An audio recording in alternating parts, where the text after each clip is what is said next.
আজকে সকালে জলখাবারটা আমি বানাবো।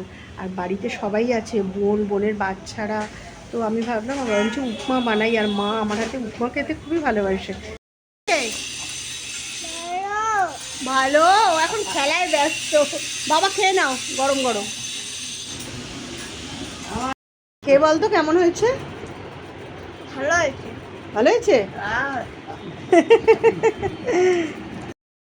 মা ভালোবাসে বলে দেখো আজকে সকালে উপমা করছি। সবজিগুলো ভালো করে ভেজে নিলাম, দিয়ে এবার সুজি দিলাম। আর এবার কি বলো তো, অনেকজন আছে তো, তাই জন্য একটু বেশি করেই করছি উপমাটা। সবাই ভালোবাসে খেতে, ওই জন্য প্রায় 2.5 প্যাকেটের মতো করছি। উপমা খেতে আমার মা খুবই ভালোবাসে, ওই জন্য যখনই আমি আসি তখনই খালি বলে তুই একটু কর, তোর বাড়িতে করিস, বেশ দেখে আমার খেতে ইচ্ছা করে। উপমাটা হয়ে গেছে, আর ওপর থেকে এই যে ভাজা বাদামগুলো একটু ছড়িয়ে দিচ্ছি। আর একটু এর ওপর থেকে দেবো ঘিটা দিয়ে এবার এটাকে ঢাকা দিয়ে রাখবো। ব্যাস, এবার গরম গরম এটা দারুণ লাগে। কিছুক্ষণ ঢাকা দিয়ে রেখে দিই,